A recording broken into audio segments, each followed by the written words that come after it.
Uno, due, tre, come on!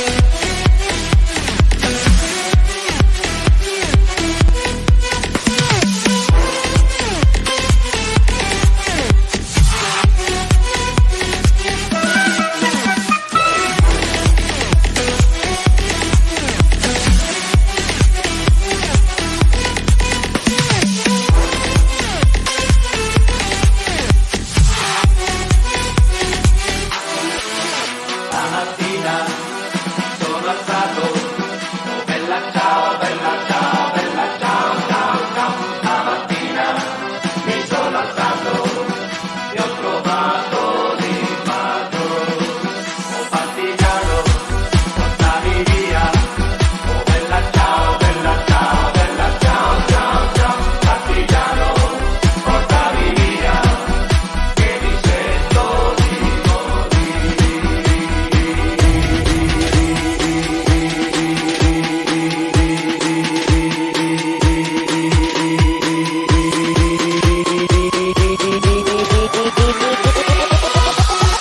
Uno, due, tre, come on!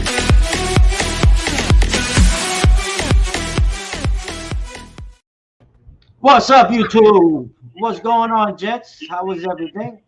I guess Tom liked the intro. I like it a lot. I like it a Hello, lot. everybody. What's Everybody in up, the guys? chat. How you doing out there in As the always, chat? Nelson, my brother, Tom, good to see you. Definitely, definitely. Lou, you want to do your roll call real quick so we Sure. can get this going? yes, sir. Shout out to Adama Productions and Pictures, Minnesota Fat, Matty Manera, Black Hat Music, Carlos Muniz, Big Lou, What's Real? Who else we got here? Oliver Sutton, Buffalo Billy, the true NBA, he says. And Michael Hensley, salute as always to you, Michael Hensley. Good luck, man. Good luck. Have a good day and best luck on your future, brother. That's where we're at. Definitely. Well, guys, I tell BK you Skip, what. Bill Jordan, Joe De La Mura, and American De Bella. We just had some new Alright, people so- come in. Yeah, we got a couple Welcome. of them that are coming in, which Real is a Bofa. good thing. Real Bofa. Oh, there you go. Yep, hit the like button, people. That's right. Hit the like Monta. button. Yep, In the you building. guys don't mind, hit the like button. Well, I don't have to make no introductions because we all know who that guy is, and that's Tom LeVecchia there, for those who don't know. Anyway, Tom, how's everything, brother? Everything's going well. Nelson, Big Lou, and Carlos. Thank you guys for having me today. Definitely, definitely. You're So a welcome. lot of people Yes, sir. don't know that, Welcome. we know Tom since the beginning, so, Tom is always welcome on the no-fly zone, so we had a talk, and we wanted to have him on and have a couple of conversations here, you know what I mean? Yeah. So Well, with that being said, I think I want to get into Tom as far as where Tom has gone and where he's taking it from here. You know what I mean? What his feelings are and how everything works out for him. yeah. Thanks again for having me, guys, and hello to everybody in the chat. I'm not going to be looking at the comments. When I interview, I try not to look at the comments. And when I get interviewed, it's weird being on this side of the fence. I'm not going to look at the comments. So no disrespect if I don't acknowledge anybody. But a lot of great names in the chat. And hello, guys. And maybe one or two gals, right? So I started out, and I'm going to kind of go in the YouTube world. I started out kind of late. I've been podcasting for years. I had a pretty successful podcast, New Theory podcast. It's still around. Jason, JSV Capital guy, heads that up. It did okay. A lot of big names, a lot of good people like yourself. Just a really strong podcast. So then I hooked up with Panisi. I want to say late 20, and we did a 9-part series, and it did really well. And I noticed all the mob stuff always did well, whether it be A-Light, whether it be Francis, whether it was Panisi. It just did about 10x higher than my regular interviews, and I love the mob stuff. So I personally and as a hobby, I've always followed this, and I'm pretty well versed on the subject. So I'm like, you know what, John and I get along. It was organic. And that was kind of the launch of the NBA and the Buttman podcast. So that kind of brought me up to where a lot of people know me. Okay, how did that go upon? I mean, after you guys hooked up, you got your site going, you got everything ready to go. Yeah. I mean, it lasted for a minute. So, I Yeah. mean, what happened basically? So People in want the to know. beginning, and like, this is kind of like, in a way, Yeah. and in a positive way, my resignation letter, right? Yes. I'm going to I want to put everything out here today.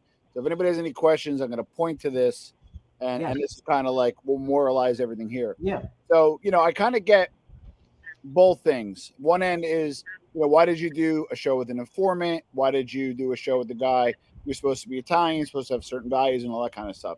First things first, me as an Italian American, I don't conflate the mob and being an Italian American. Those are two separate things. Some people may feel differently, but those are two separate things. Now, the mob is maybe part of the Italian American experience, especially if you grow up in the tri-state area here in New Jersey, maybe parts of Chicago and so forth, Boston and whatever. But it's separate. It's not part of the Italian American culture. I say it all the time. My first cousin married Sammy's niece, Sammy the Bull's niece. My cousin married Riggy's granddaughter. And those are the people. And I can talk about them because Senior's dead, John Riggy Senior's dead, and Sammy's out of the life. And there's multiple experiences growing up. But I also got really into it. My mother annexed me away from the life, which I think caused me to have more of like an academic viewpoint. And I probably I got my Tommaso Buscetta book over here, which got rained on, Man of Honor. I'm probably in about 100 books deep. So I had an interest. So I thought I had an opportunity to do a show with a made guy. Who else to get information from than a made guy? I'm not a street guy. I didn't have any moral inclination against doing a show, with an informant. I'm kind of reevaluating things now, but at that time I didn't have a moral inclination against it. I'm Catholic, Christian. I believe strongly in principles of, it's not where you start, it's where it ends.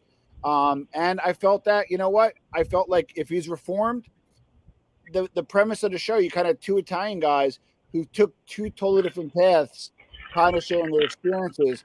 And then at that point, the show took off. Now, I know there's a lot of, there's a lot of back and forth and bickering and all that stuff on why you guys left. That's on you. You know what I mean? That I don't nothing to do with that. But how did you go as far as when you guys separated? What was the playing field for you? Where were you gonna go with it from Yeah, there? no, I'm comfortable. I did a piece for Cosa Nostra News with Ed Scarpo, and I spoke pretty candidly about the breakup. Number one is, we did 100 shows in 6 Yeah. months. You guys are going to do a lot of shows. Where it worked with us, we shared a similar work ethic. We're Mhm. both beasts. Like, we did 100 shows in 6 months. Yeah. And long form shows, not just an hour, 2 hours. These were long form shows, interviews, individual ones and so forth. So the truth of the matter is, we did a lot in a very short period of time. The show was doing well. It wasn't doing well. It's not we weren't getting ratings or we weren't getting views or we were making money. It's just that we're different guys, in terms of, I'm a business guy, and I felt like the show, I kind of have to do the rounds, if you will, Yeah. even within the mob genre, maybe outside the mob genre. Hey, you in this example, this is not a knock on him in any way. Yeah. You have to reach out to guests for guest acquisitions, where he was more, hey, you know what? Let him come to us. Me, I like to confront when somebody comes at me or comes at us. I like to debate. I like to discuss. Yeah. If they're professional and it's a truth, I will discuss it. Versus, and I don't blame him, and he was probably right on this one. He tend to not want to get involved in negativity, as he described it. So we just kind of had philosophical differences. And the truth of the matter is, it worked out. He's doing well. I think he's north of like 13,000 subs now. He's thriving. He was on Business Insider. Like, relationships are like stepping stones. Me, I got a channel north of 10,000 subs. People are like, well, you got everything from the NBA and Button Man. That's not true. I started out with 3,000 subs. It brought me to 8,000, the channel. We lost about 350, but now add another north of 3,000 since. So I'll admit roughly 45-ish, 50% Yeah, ish, 45 is from the NBA and Button Man. But again, but I had credibility. Why did he do a show with me? Because I had New Theory podcast. I have media experience. You know what I mean? you had your foot in the door. If I and I look, and as an adult and in business, you use people, you don't abuse people, right? Yeah. So we used each other. But let's call it what it is. Yeah, yeah. Now we became friends. He met my wife, he met my daughter. And I have nothing negative to say against the guy. I know a lot of people don't like him and people are like systemically against informants. My direct experience was okay, and I have nothing negative to say. Gotcha. I mean, that, like I said, a lot of people ask about that. We've seen with everything going around, there's always a story. There's always people fighting over something. You know what I mean? It is what it is. What do you have planned, Tom? I mean, I know you're gonna be backing away from Yeah. the mob tube genre. Yeah. So what is your plans now? You know what I Yeah. mean? What are you gonna jump into? Yeah. So I currently in my private life, I have two businesses, one of which is completely managed by a family member. So it's just mailbox money. I have another agency that I head up that the challenge there is I still am an active owner operator. So a lot of this stuff is really kind of cutting in. And for those out there that watch Carlos, that watch Nelson and Lou, when you're a creator and don't let anybody kid you, and these guys are not really in the drama, so add more time. But for every hour you put on to a show, there's 3 or 4x hours being spent on phone calls, setting things up. And if you're like a drama channel, it's a lot more. So this was really kind of starting to weigh on me. It was really starting to cut into my personal time. And I'm gonna be straight, as Carlos says. I'm gonna keep it a buck. Financially, like the upside versus what I was dealing with is not worth it for me. I want a 100,000 sub channel. I want a 50,000 sub channel in 6 months, and I can get there. And there's a lot of people that, and I tried, to be honest with you. I did stuff on how to make passive income, on how to get a side hustle that makes you six figures. I had and there were red flags too, and I'll tell you some of them. The first is I had Antonio Nicasso on, who is like the worldwide leader on Andragada. Like the guy the Mancuso family in Italy. He sits on the panel with these guys. Like Nicholas Pileggi couldn't shine his shoes. I had him on. It gets 1,200 views. So like that was like the first one where it's kind of like, is this really the mob? Like, is this the mob genre? Like I'm getting like probably one of the more important, if not the most important person right now alive, not in the mob, but outside the mob worldwide. And like that, when I started thinking, I'm like, is this really the mob genre? Is this really, this, like, I love this stuff. Yeah. And the people that are watching it, but if I have a local New York wise guy who is a low level associate, it gets 20,000 views. So, people think I have this thing as, I'm a fanboy or whatever. No, I just want to get to the truth, and I want to unpack and get full disclosure on what the life was really about. Right. Yeah. So that was kind of when I started to, you're in a relationship that it may not work out. Yeah. And you're kind of like, that's when that started. I got you. And that's before the drama, which we'll get to in a second. That was before the drama. How did the hell did the drama start? That's the whole point. Well, so the truth of the matter is, and I'm glad that we're doing the show, there was drama even with the first show. And I'll give you an example. You guys, I don't know who monitors your comments, but there's comments that are public, comments that are filtered, and then there's the juicy show hitting comments, right? And the show hitting comments on the old show, I would have to clear out daily. They were pretty rough on him, and they were equally rough on me. When I went to the new show, those were gone. So kind of like the threats, well, different kind of threats, but the threats and that kind of stuff kind of went away. It was replaced with the drama, which I'll get to in a second. But I will tell you, when I was doing the first show on one of the big like forums about the mob, somebody released a whole dossier about how I went bankrupt, trying to like pin me as a bad business person, right? Because I'm the MBA. Yeah. It was another Tom LaVecchia, right? I've gotten emails from wives of made men. Not threatening. I don't want to, but what I'm getting at is I've gotten phone calls. I've gotten there's a lot of stuff that I don't talk about and didn't talk about. I was never in danger. I'm not going to front and be like I was, but, it challenges you. Is it worth it? I'm not really making a lot of money doing this. This may be a great project than anything, but I live in New Jersey. And I, respectfully have people in that life that I know, not that I see maybe on a daily basis, but I'll see at a party this weekend, or I'll see at a wedding, or I'll see at a funeral. And the truth of the matter is my family doesn't follow what I do here. And I have run into people in that life that I obviously did not bring it up, but they didn't really know about it. Because I get a lot, well, how do you do this? And you're around guys. Well, they don't really know. The show wasn't that big. And the ones that did know, be honest with you, some laughed. We got, to this day, got a lot of phone calls from current street guys. A lot of them are associates. And they're giving me information. That's why I get a lot of inside information. And I had a little before. I got a lot more now. And it's weird. Who calls me from text the phone line? Who knows somebody I know? So they're a little more people. I really took a journalistic approach. I never shared any of my sources. And, so that kind of helped in that sense. But it also made it a little scary as well. I got you. Yeah, like I said, man, sometimes it gets a little hectic. And you could see with everything going on now. People take it to a different extent. Carlos, I see you ready there, Carlos. Wait, one second. I want to share. I want to be really. I'm like bearing my soul on this tonight. Is where did the drama come in? So I'm a media guy, and that's my training. Business is my training, right? So when John and I abruptly ended, I was a little bit of a boat without a rudder. I'm like, do I want to do the mob stuff? Do I want to, do business? Do I want to do both?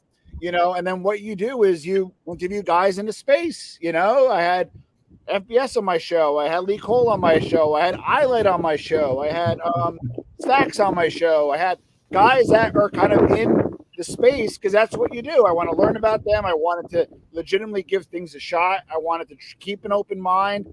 Maybe a little naive of me. I'm going to own that. And because of that, that got me to the muck. And then since then, things kind of went sideways.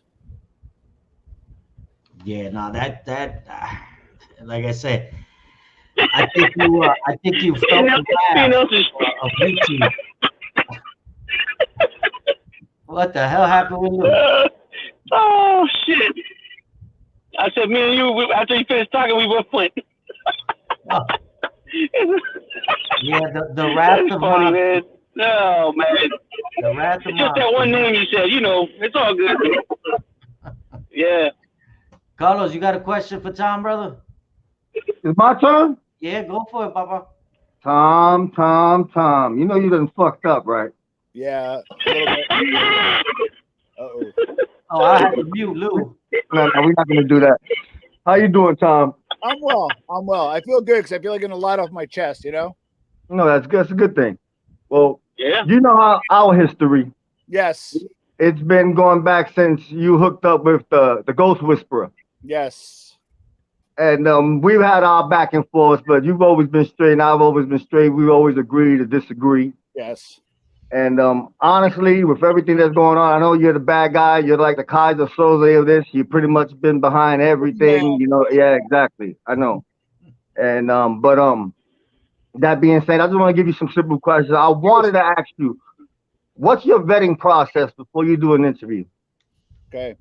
So that's a great question. There's a few ways. Now, this is where I feel, and that's why I'm going a different direction, is if I'm going to work as a news source or if I'm going to work as a trusted source, right, then you need to act like one.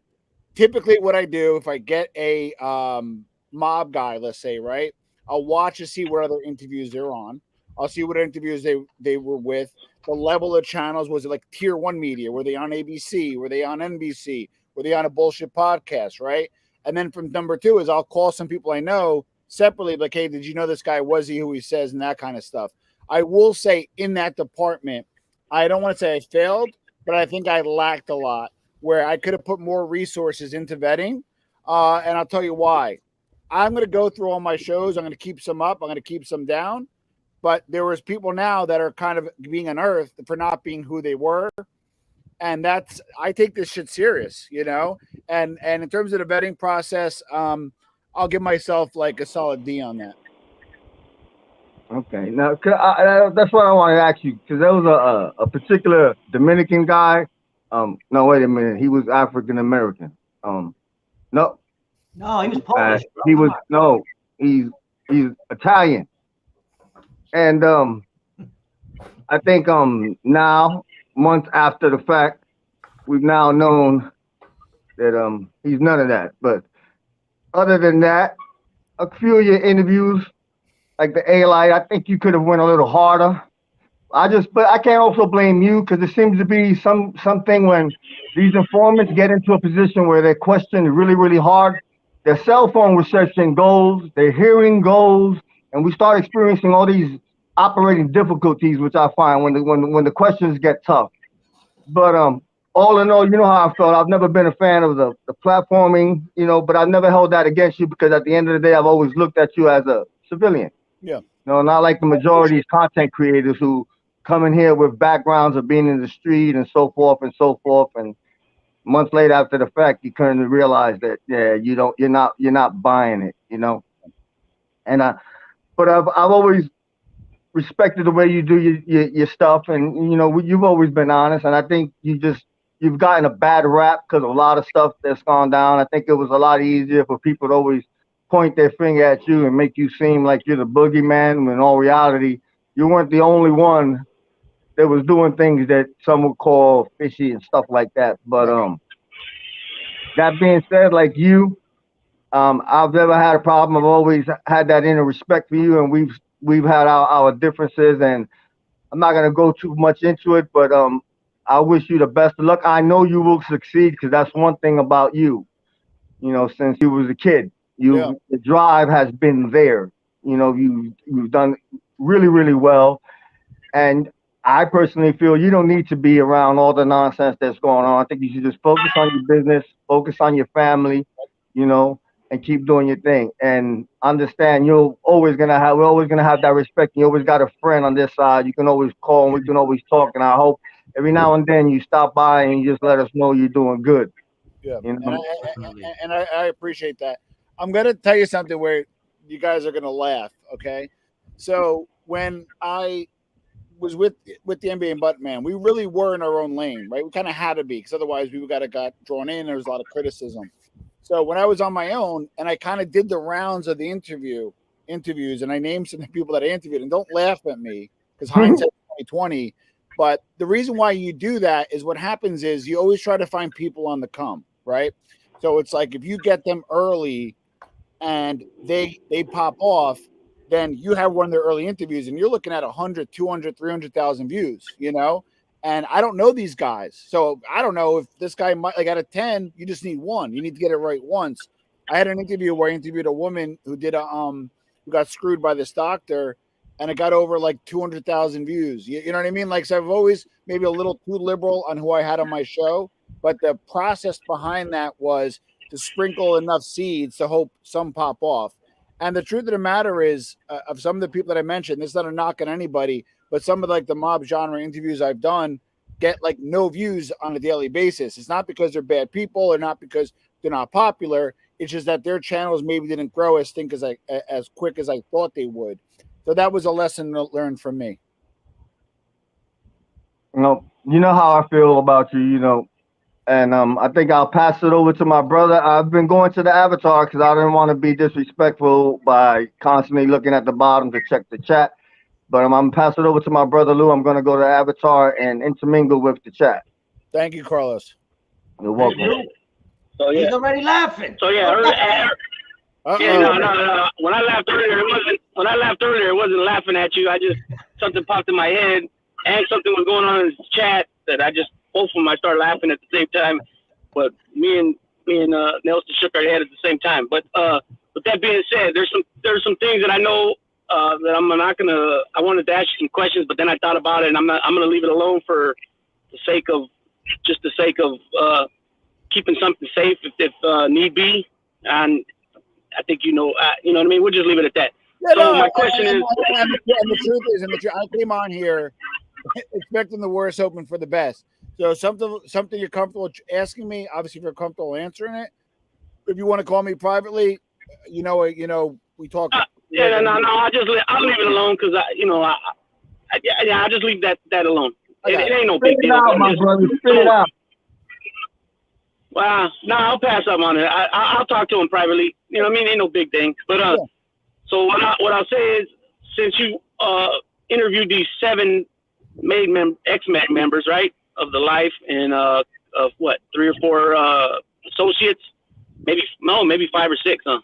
Anyways, all these guys that used to belong to the life, maid and associate, and then these people of business that you also interviewed. Did you ever get any backlash or them saying anything to you about those individuals that you interviewed? No, believe it or not. So what I was trying to do and was relatively unsuccessful at, but my new chapter is going to be a little better, is I try to create kind of like a Patrick Bet-David type show. He'll have Sammy on, he'll have Michael on, but then he'll have a professional wrestler, then he'll have a billionaire, and I'll have whatever. So I was trying to kind of do that type of show. And my goal was, and I know you love the word, is I really wanted to unpack what made people successful. And I'm going to say something crazy right now, but I was at a conference and I met Ray Dalio. Ray Dalio is worth like $18 billion. And he's like, I think probably the wealthiest Italian-American in the country. And we chatted for a little bit, and he gave me above and beyond the normal, like sign my book and chit chat with the kiddo. He chatted with me a little bit, and I asked him point blank, what are something you need? Because I always have problems scaling, right? Like I have 2 businesses, and there's only so much you can do. You need other people. And I said to him, how do you build a strong team and how do you scale? Just like whether it be a podcast or anything. He says you need to hire people who know what you don't know. You know who also said the same exact thing on the interview? Sammy the Bull. Same exact thing. Okay. So what I was trying to do is I'd want to talk to the wise guy. I want to talk to I had one billionaire on the show, Jeff Hoffman. I wanted to talk to him. I wanted to talk to different people and try to unpack and see what their common success factors are so you could put them in your life and your business. And that was my honest goal for the show.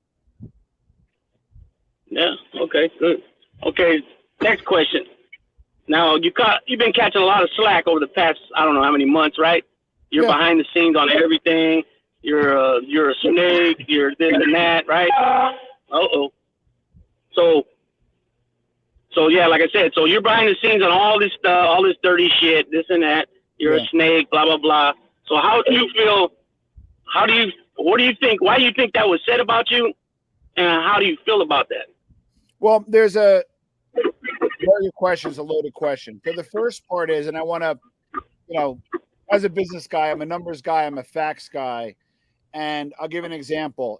In January, and I won't say the C19 word because I don't want this to get a ton of warnings, but in January, I got relatively sick. Came down with the C-19, and I was infirm for roughly 3-4 weeks, and then. My daughter, unfortunately, had something cooking that required a lot of time in January as well as February. So, in essence, I was relatively out of pocket for roughly 7 weeks.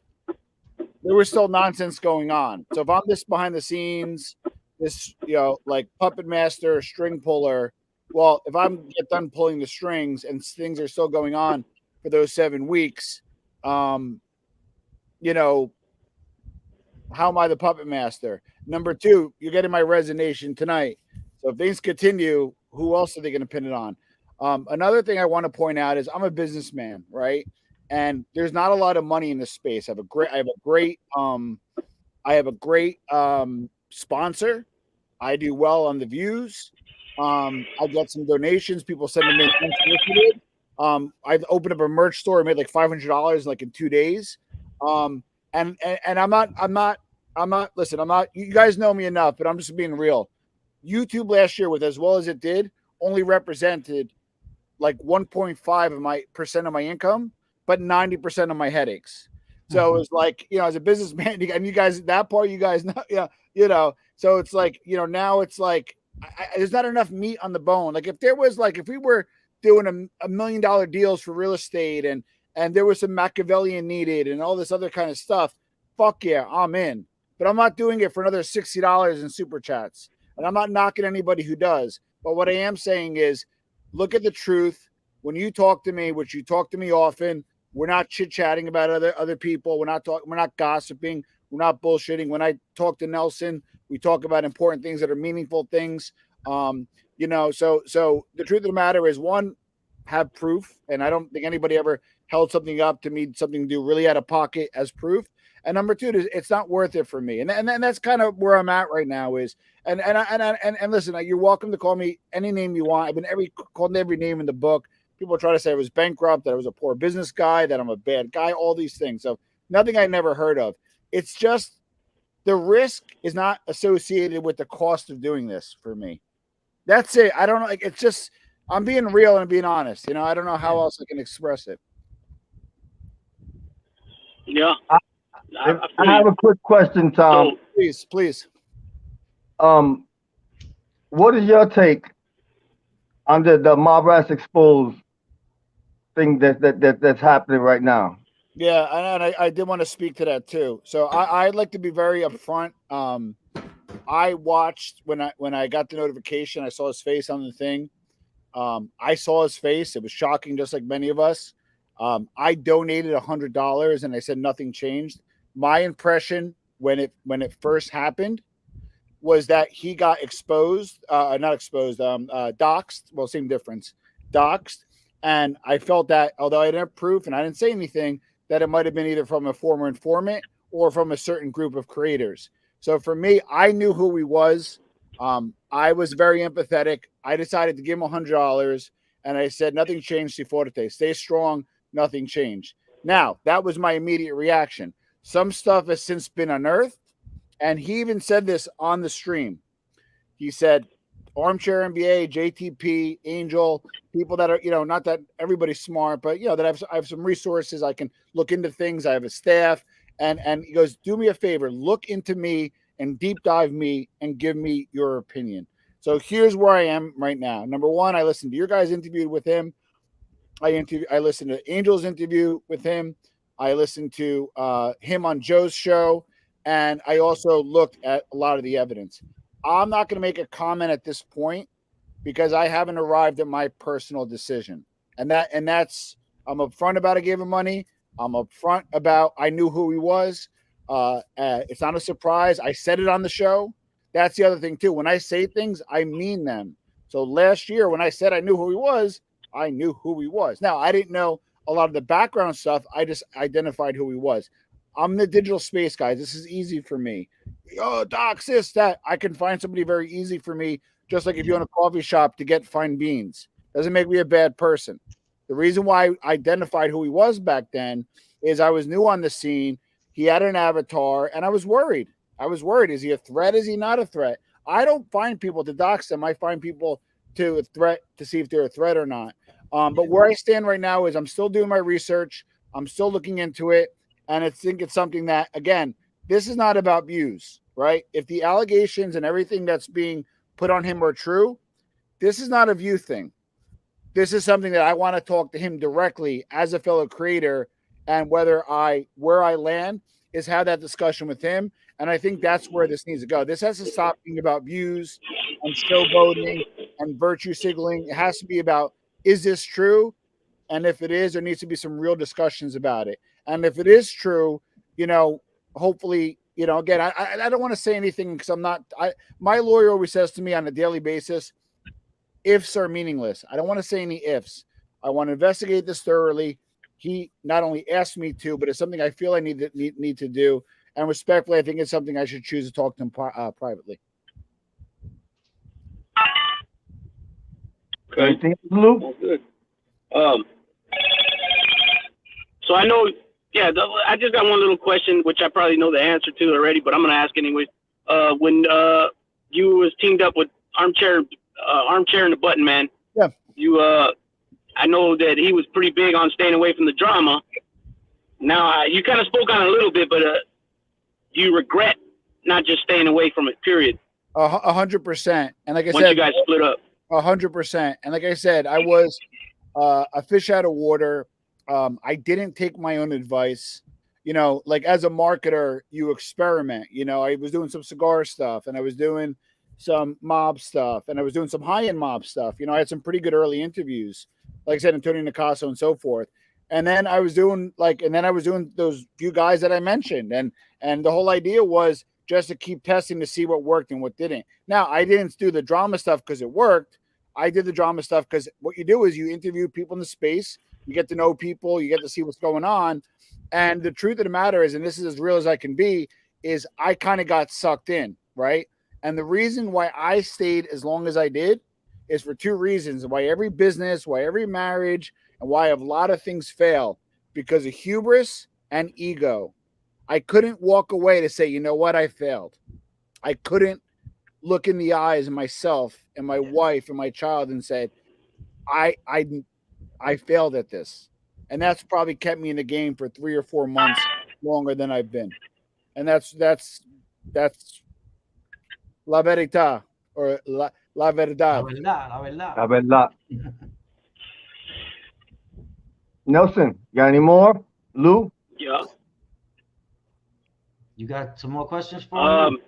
No, I just want when you talk to the what's his name, Pentecosta, the guy, the Androgynous expert. Oh, Nicasso. I think probably. Nicasso, yeah. I know for myself, when I see things come on, it catches my attention. Yeah, when it catches my attention, Italian mob, like on a documentary, I'll click on it, and then when I find out it's in Italy or Sicily, I don't have too much interest in it. A lot of people. I don't know. Maybe that's same thing with some people because we don't know the names. Yeah. Well, how about this? I mean, because we don't know the names. You know what I mean? Like, I think that's for me. I'll give you an area of interest that if I could walk away with anything, maybe people that are into the mob could walk away from this, right? So you have American Cosa Nostra, right? Whether we like it or not, has essentially been on a steady decline, essentially, right? You look at Canadian Cosa Nostra, it's actually starting to incline. Ndrangheta has its own separate cells. The Rizzuto family rebuilt. And then you look at Italy, the Cosa Nostra, Ndrangheta, Sacra Corona Unita, Camorra, and you look at these different groups. In Italy, they actually grew. And Ndrangheta grew to be a $50 billion company. Now, remember, listen, I've been to Italy 10 times. You know, I have my Maganetta. I still live and die the culture. When I go to Italy, the Italian-American culture and the Italian culture, although it is some similarities and differences, the core of it's the same. So why did Ndrangheta become a $50 billion a year industry? Why in the U.S. it's pretty much decimated? And there's a few reasons. One, they married each other that were relative. You know, they married, you know, people that were married are in the family, so there's less chance of informants, right?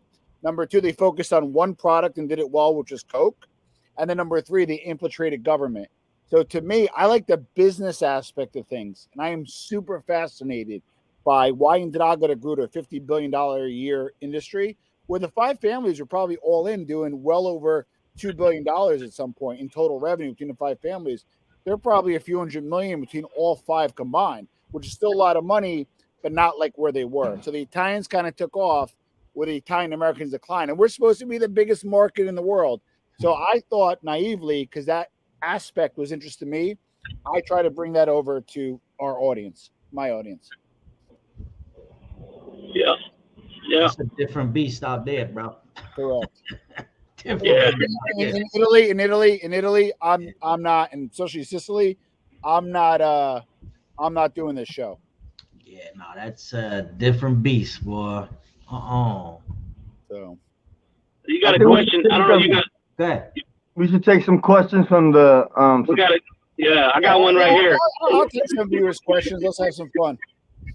So I got one right here from Tommy Gunn. So he said, "So what did Tom do with the information on MRE? Did he give it to Panisi?" Okay, so short answer is yes. Long answer is him and I were partners at the time. I wanted to find out who he was. I wanted to find out if he was a threat. John was my partner. I was very loyal to him, and I shared some of that information with him. Not all of it, but some of the information. What John did with it was his business, and it was after we broke up. It's like a marriage. When you're married, you show everything. After you get divorced, who gets this, who does that. But the short answer is yes. Okay, I can respect that. And I did not. And the funny thing is not funny because it's not funny is when I revealed that I knew MRE and I spoke directly, and I gave him my word that I personally would not dox him, and he knew everything that happened. I did not give that video to Bobby Luisi. He knows that. I know that.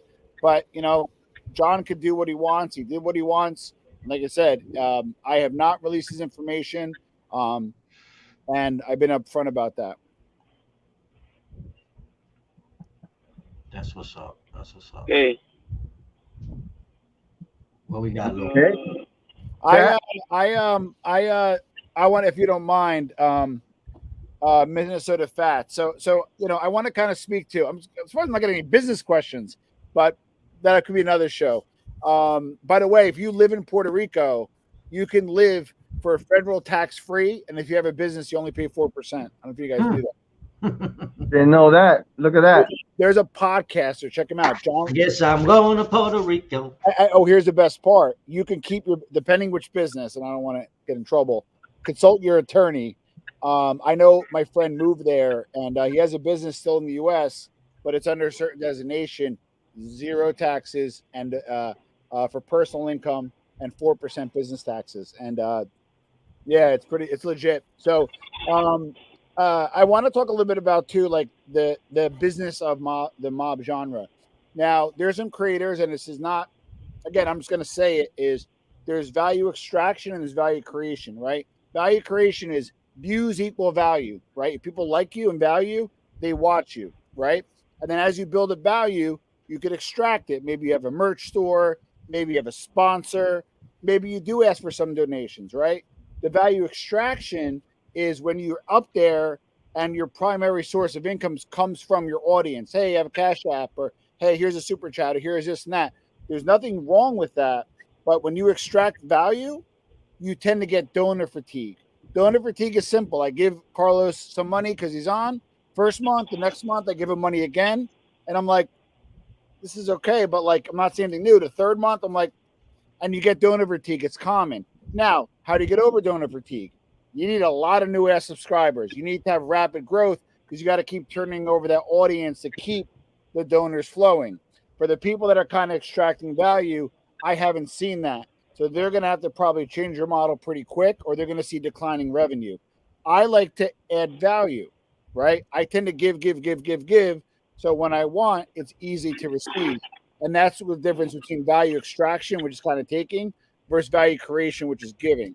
On the doxing fatigue, I think you're going to see the same thing. I think more people are going to get doxed, but people are going to be tired of it. Can I talk to you a second about the Overton window and how I predict somebody will die from all of this? You want me to kind of frame this for you guys? Go right ahead. So there was there's a guy, Joseph Overton. He talked about the Overton window. So let's talk. It's really kind of more of a political thing, but it relates to mob too. Because let's talk politics. So here is the right. My right is your left. Here is the left, which is my left, which is your right. Let's go over some right beliefs. Pro-life, maybe being a nationalist, and all these things, right? All the way to the left could be somebody who is a libertarian, or they could be a leftist. They could be a liberal, and there's that spectrum, right? So whenever you try to get your gender across, or whenever things get crazy, you say something super to the left or right just to move that window over so something less crazy makes sense. I'll give you some examples. In 2008, gay marriage was shot down in California, the most liberal state in the country, right? So here's a window. It gets shot down. Gay marriage. But by 2015, it got approved in all states.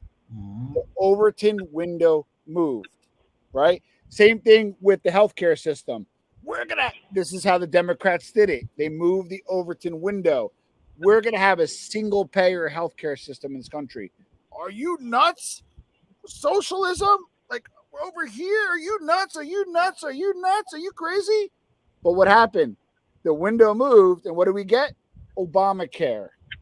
So the Overton window is a crazy idea that goes to the right or the left, that when something less crazy, but it's still crazy, happens. How does it relate to the mob genre? Why somebody's going to die? It went from right is collaboration. Hey, let's do a show together. Let's have a cup of coffee. Let's hang out. Let's be friends. Let's invest in each other's business. Now let's start go to the left from small to big. Hey, you're a jerk off. Hey, I'm gonna dox you. Hey, I'm gonna pull up. Hey, I'm gonna hurt you. Hey, you're gonna die. So if I said to Carlos the first day on NBA Button Man, somebody's gonna die from this shit, you're gonna say I'm nuts. But what happened? The Overton window moved, and we are at the pull-up process, and the pull-up process is now normal. Doxing is now normal. So what's next? The Overton moving window goes over a little bit more. Somebody dies. Say un amore. So that's why this is not worth it. And this is why this. Hasta la muerte. Yeah. That's what, you know what? yeah. It actually does make sense, because at the end of the day, there's people that take this to heart, man. There's people that go the distance with it, and unfortunately, they run into that person that's the wrong one. Yep. And that's what happens. And remember, and we're all reasonable guys, right? We're all in a similar age bracket, right? We're all intelligent. We're all, family guys, the whole bit, right? If somebody said to me 9 months ago, that somebody was going to pull up on my cul-de-sac of my house to beat me up in front of my kids, I would think they're nuts. It's now a reality. And I'm not talking about forget about the person who pulled up or the person who caused a pull up. Remove people out of it. Forget that out of it. I'm just saying, to the right is collaboration, to the left is death, right? Two far extremes. That window is in the middle. That shit's lurking closer and closer and closer. And all that needs to happen is one time. Una vez. One time. Yep. I agree with that. Yeah. Especially when you're throwing those words around, those two words that I don't like, without no paperwork, with no proof. People, like Nelson said, people take that shit. People take that seriously, very seriously. You know what I mean? So you see what Greg Scarpa did, and he was that, and he still shot that dude in the face. So. Well, I will say this. This is what I think, and this is just my humble opinion. Okay. I think there are a lot of people that were former street people, right? And in the street, and this goes for the made guys, this goes for the associates, this goes for the regular street guys, this goes for any background, anything, right? I don't think people would talk the way they do to these people on the street. So they're not used to it, right? Now all of a sudden they're getting doxxed. All of a sudden they're getting their kids threatened. They're getting all this stuff done. And what do these guys know as a visceral instinct is to fight, to hurt, and they can't. They're either an informant, so they can't violate, right? What are they going to do? So what do? They fight back online, or they do same foul play and that kind of stuff. And that's why I think there's a disconnect where at the end of the day, bro, this is entertainment. This is entertainment. Well, that's what it is. You're absolutely right. It's supposed to be entertainment. Yep. But it's taking a different turn. And it's taking a different turn where, you can have your little spat on YouTube, you can have your little argument, curse at each other, whatever. But when it gets to that doxing stage, that's when it's dangerous, because you yourself see what's going on. I got a question for you. Go ahead. Sorry. Go ahead. This is from Lloyd Christmas. He says, what do you think about this community? So I look at it like there's a division. And I'll explain that division. There's no right or wrong. But there's content creators that create on the subject matter, and then there's content creators that create on the drama. And the guys that create on the drama, I talked about the value extraction, so it's going to hurt their wallet. I don't see adding value. I see people getting sick of it. So I see the drama centric creators, unless they change their stripes, I just don't see them lasting in the long run. If I were them, I wouldn't buy a house based off their current earnings. I just don't see it growing. I've seen many businesses thrive and fail. But the part of the community that focuses on this subject matter, that provides value to their listeners and the people that I'm a servant. I'm creating content for you. You're giving me your time, which is more valuable than money. I need to be a good steward of that. I think the creators that focus on the subject and is a good steward of people's time, those are the people within the community that are going to strive. Yep. And another thing is to be candid. I think a lot of these creators really missed big opportunity, and that they'll never get again. This could have been a dope community. Blue Balls took the time. I never say no to everybody. We could have did some really good things. I mean, I still may pop in on your guys' show, but I'm saying is in general in the community, like it could have been a lot different, and it should have been a lot. Yeah, it's done a whole 360 since I started it. I've seen a lot of change, and I've seen levels, despicable levels, but what I've seen is a heightened sensitivity and a seriously heightened level of hypocrisy. I saw in a comment, and like I said, there were kind of like, you guys know this, when in life you're getting a relationship or doing something, and there's certain things that kind of happen where you kind of say, yeah, is this me? Is this what I want to do? And somebody brought up Smoking Tommy, and I only had him on the show once, and we Rest in peace to Smoking Tommy. Yeah, pardon? I said rest in peace. Rest in peace, exactly. And we were diametrically opposed on our politics, but we had a good discussion, a meaningful discussion, and that's what I'm looking for. And unfortunately, I heard shortly thereafter he passed, and I didn't see the community kind of come together. Let's all jump on a show together. Let's maybe do a little. These guys are making films about all this stuff. Maybe put a little film together there in his appearances. Maybe call us up and say, hey guys, you hate me, I hate you. Well, maybe let's take a minute to jump on a show together. The guy was kind of peripheral to the community, but part of the community. And that's one of the first things that I saw, that it was absent of community. We don't have to, there's communities that, after 9/11, when we had political issues back then, but we came together as a country. And when I saw we didn't come together after somebody dying, so when I die, all of a sudden people are going to become a community? Hell no. So I want to be at a place where I can provide value, but I want to be in a place where I am valued as well. I think what happened with Smoking Tommy, he was making some accusations, and I honestly believed them to be true. And what happened was, we've learned in this community, in this genre, that people tend to take sides no matter what. And the ones who didn't like the accusation took their side, and the other ones didn't. And in between that, he got lost in there, and his message got lost. Yeah. And unfortunately, and that'll continue to happen. Sorry. That I know it will continue to happen in this genre, and it's a shame. But that's where the other part is, there's not leadership in this genre, and I'm not afraid to be a leader. I'm really not. If there was a little, if there were, and it's not about sub count. Listen, you guys, respectfully, don't have. I was just on a podcast, Tony D'Urso show, a very nice Italian guy who has nothing to do with the life, from Sicily, but an awesome marketer. I was on a show, total got 300,000 downloads. I'm on here with you guys because of the content, not because of the subs. So again, it's not about views, it's about the content and the context, right?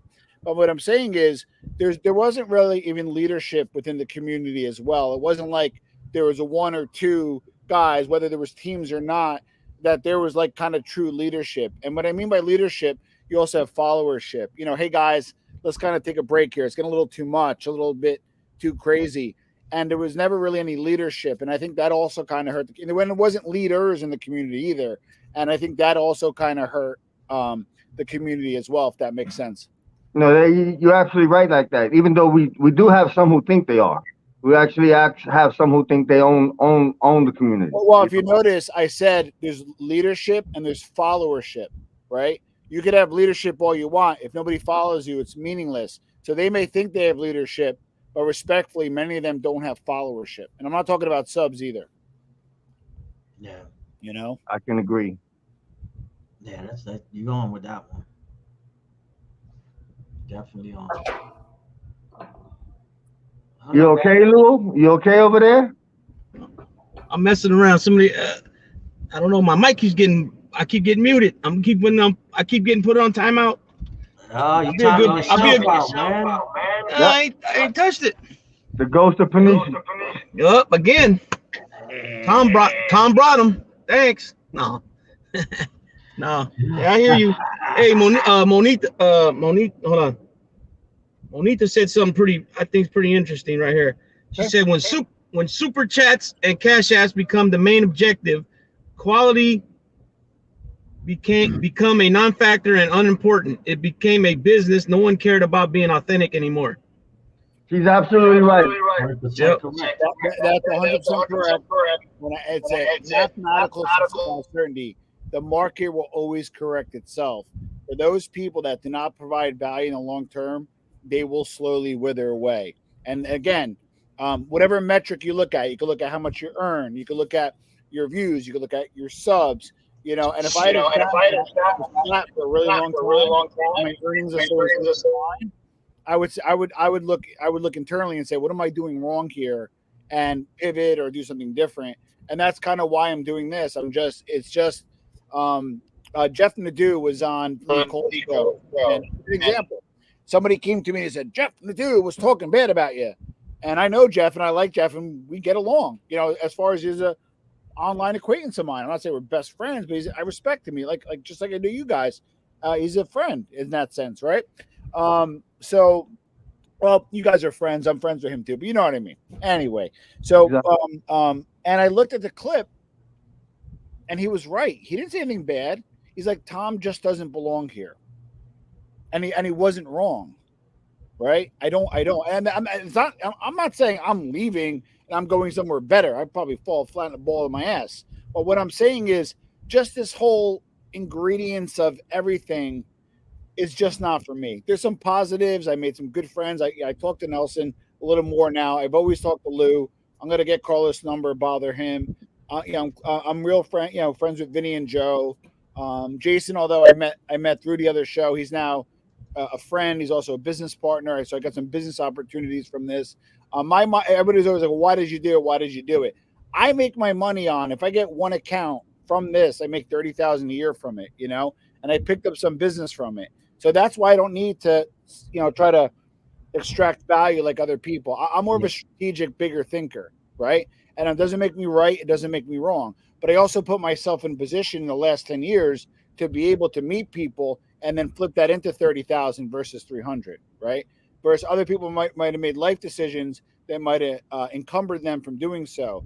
But doesn't mean you make fun of me for it. You know what I mean? Yeah. It is what it is. Absolutely. So. Yeah, no, it is what it is, man. I mean, me personally, I think you're making the right move. Just my opinion, humble opinion at that. Yeah. You know? I mean, that's it. I mean, you guys. I think that what I love about your guys' show is you are authentic. I think people are looking for real. I think they're looking for authentic. I didn't come on here to bash anybody singly. There was no like inadvertent digs. I just like to speak broadly because I feel pretty strongly that this is what's going on at the macro level. You guys generally, and I think that'll continue. Don't get involved with the drama. I know some people are kind of taking digs at you guys, and it sucks because that's another thing. Like I'll want to do something, and I'll be on the phone with one person, and then I'll be on the phone with another, and then I turn on the screen and they're arguing. Well, we got a little thing here. What we do here is, people will do whatever they want to take them jabs. So yeah, we take a certain segment of the show. It's usually in the beginning. Yeah. And vent it out. Correct. But once it's vented out, after that, gone. That's it. For every action is a reaction, correct? That is correct. And then it gets worse. It perpetuates. And I'll give an example. I don't want to say names, but somebody said to me, you gave money to a bad guy. It was just in my comments. And I gave money to a while ago to who was a bad guy at the time. Now he's a good guy. But now this guy's a bad. I can't keep up, right? So again, I said my piece on my investigation. What I'm going to do, because I need to morally reconcile this. We'll speak directly with the person. But that's the other part, man. I can't keep up. Yeah. I one day I actually sat down. I was going to do a video on it. I actually sat down and was going to be like a line. Okay, Michael Francis didn't get along with Gene Borello. Gene Borello put Diggs on, and A-Light put Diggs on back on Francis. Francis didn't fight. Then Sammy went to A-Light, and then A-Light went to Sammy, and then go down the list, and it would look like a bowl of spaghetti when they put lines of who were against each other and who wasn't. And I just said like this. I don't know. Yeah. People, you guys know what I'm talking about. Yep, I got you. Definitely. Well, guys, you got any more questions for Tom, man? No, I want to wish Tom the very best again. Thank you. No. And it's an honor. It's a privilege to be here, for real. And everybody in the chat, say bye. Say bye to the bad guy. Everybody in the chat, say bye to the bad guy.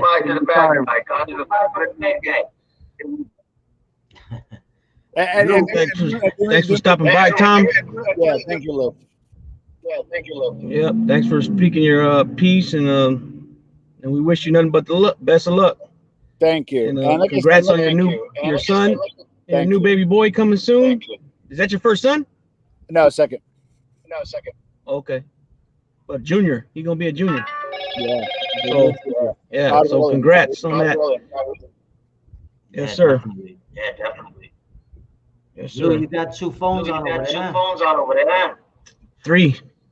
That's why we're Three. Yeah, you hear one beeps and the other one beep. I can't figure out how to turn it off. No, I've been muting you every now and then. Yeah, I've been seeing it. That's why I was laughing earlier. Questions from the chat.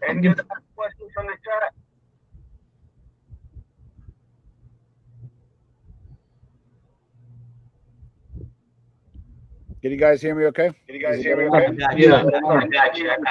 Well, I guess before you guys wrap up, I just want to leave with this. I went in this with my eyes open.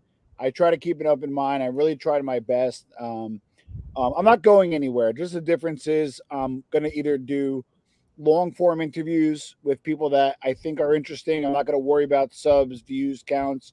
I'm not going to worry about if they get a vowel at the end of the name or not. I'm going to look at them and their integrity, if they have something to give our audience. And then I'm going to take it from there. Some people may stay, some people may go. But I'm still going to be me. And I just want to thank you guys. I want to thank anybody who supported me. I want to thank anybody who didn't support me. I believe in free speech. You're welcome to, just as long as it's not hateful, slander, or a threat. It's all good. And just a note, and again, I'm going to point to this video. We're still all going to talk. This is not going to change. But I'm just not going to talk about any other providers, creators, guests, and so forth. I haven't really much anyway, as much as you guys think, but I'm not going to do so. And the funny thing is, I'll suspect when I check in 12 weeks, the drama will still be here without Tom. Oh, yes. It'll be at peak level. And I want to wish you the best and your growing family. Thank you. You know, it was a pleasure, Tom. Thank you. Before I give you my farewell, yes, you got to explain what that song means. Okay, so Bella Ciao. And for those that are old school NBA and Buttman, if they remember, it was a live NBA and Buttman. If they remember, was I put the scene from Money Heist, and they were Italian, but they lived in Spain, and their grandfather was un comunista, was a communist, and that is the rallying cry for the communists against the fascists. Now, over time,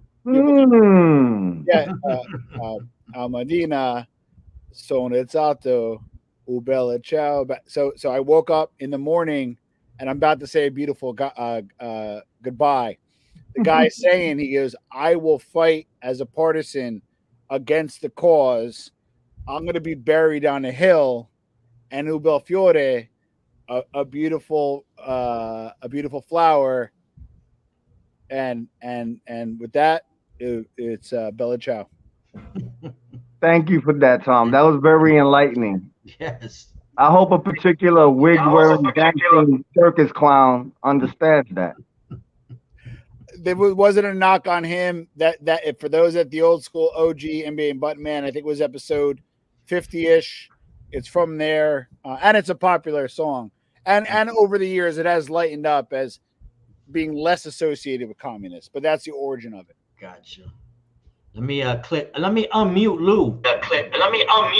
Yeah. Oh yeah. Before you go, Tom, I got one question for you. My book. You sent my book yet? Which one? The Nazareth? Yeah, the Life. What's it called? The Life? I'll follow my assistant, and I'll get Yeah. Yeah, I got to add it to my collection. Oh, it's funny. NFT, I'm going to do a show on NFT. You know, I got the Rocco book. Yeah, I ordered. I got it. Yeah. Giovanni's Ring, great book, right? Yeah, Rocco's Ring. Yeah, I barely only read a few pages so far, but yeah, I got it. I got that one. I got to read. I got the one by what's the name? Yarko. I got to read that one too. I just got those books recently. Yeah, that was really quick. I don't want to extend this too much. I don't want to extend this too much. Go. So Jerry Capisi, who wrote that book, used to make fun of me when I was on the old show, and it's like he was like a god to me. On Sopranos was the every Thursday, Gangland drops, and he made fun of me when we had the old show. Giovanni's Ring. I have to say this: of all the shows I've ever done. I could say it because it's not a big deal. I got called in for that. I actually got called in. I got called in. Not to hurt me, but they didn't like how they were represented, and they wanted me to do a correction, and I got called in, but I was able to make it so I didn't have to get called in. That's a one time I got called in. That's the luck there. Oh, that kind of called in. I'm not being over dramatic. It was somebody in my cousin called me and was like, so and so's not too happy about what Giovanni said. Can you come down? Yeah, it's a still social club in Elizabeth. He wanted me to pop in, and he's like, listen, he wants to talk to you, and he wants you to kind of set it straight. And I just respectfully declined. Yeah. So that's it. That's awesome. That's awesome. This feels funny. This feels weird. See Tom Lavecchia leaving this drummer. Oh no, it's gonna be a better place to go. I lower the bar. Yeah, especially with all this. Yeah, especially all the trouble you were starting. You know me, Tom. I'm pretty straight. I've known a lot of Lou, mute that, please. I've known a lot of that, the back and forth and the stuff. And I brought it to your attention. I know a lot, but at the end of the day, what people don't realize, the stuff that you get accused for, it's not even a percentage of what these dirtbags have done at the same amount of time and what they continue to do. And I happen to know this for fact. Me being a stand-up dude that I am, we've had receipts for a very long time on situations, but they'll never be released because I don't get down like they get down. Yeah. But yeah, you haven't been the bad guy just as much as people portray you to be. They have no idea just how despicable some of these content creators are. You're like a saint compared to them. Well, and listen, I mean, the funny thing is, I don't think this is the case, but somebody may take this as a victory lap, or they chase me from the genre or that kind of stuff. And they're really welcome to believe that this is a decision on my own. Like I said, after the Smoke and Tommy, as early as the Nicasso, just all these things, I just said, this isn't for me. You know, I interviewed 7 made guys. I know you have an aversion to having informants on, and I respect that, but I'm also revisiting that as well. I'm re-looking at that and saying, hey, you know what? Can I have somebody on who, if I'm still going to do some mob interviews, I'm not going to do all, but I'm going to do some. And I need to look at, can I arrive at my conclusion without maybe having an informant on? And that's something I'm actively working on. Gotcha. So. Beauty. What do you guys, Never mind. Go ahead, Lou. I was like, what are you guys hearing? Because I don't have nothing on over here. Now we get an echo. Yeah, a little echo. Yeah, well, I don't got no. I didn't have. Oh, okay, I didn't have those on. That was just a beep, but I turned the phone off. Yeah, I don't know what you guys are hearing. Then Yeah. No, it's stop now. could but be it's the air conditioning maybe or something. Maybe that's doing it. I don't know. It's possible, or it could be the ghost of company. He's here with us saying Going farewell. out with a bang. Yeah, because I'm not hearing no echo, but it's all good. I really appreciate it, guys. It's an honor and a pleasure. For those people that like me, thank you. The people that don't like me, thank you. And I'll see you when I see you guys. Tom, Take it easy, Tom. Good luck with your stuff. Look, we got to do something. This keeps beating. Okay. Let me go out and come back in. I don't know. Okay. Try that. Oh shit. Yeah. What's going on over there? Yo, Benicio, go got him, boy. What do you think so far, my brother? Great show? Bro, that's what's up, man. You know what I'm saying? Hey, people, they have their opinions on other people, point blank. You know what I'm saying? They can't push that opinion on others. It is what it is. Like I said, I wish him the best of luck, doing what he's got to do, and gets out the drama. For the ladies in the chat, you might want to hold your ears, because now that this interview with Mr. Levecki is now over, we're going to voice some opinions. Yes. And the language is going to be rough. I want to say something, and this goes out to Pony Slow Blow in Florida, FBI, Gum Blow the Con, and all these other clowns, the helmet. From the bottom of my heart, go fuck yourself and everything you stand for. Okay?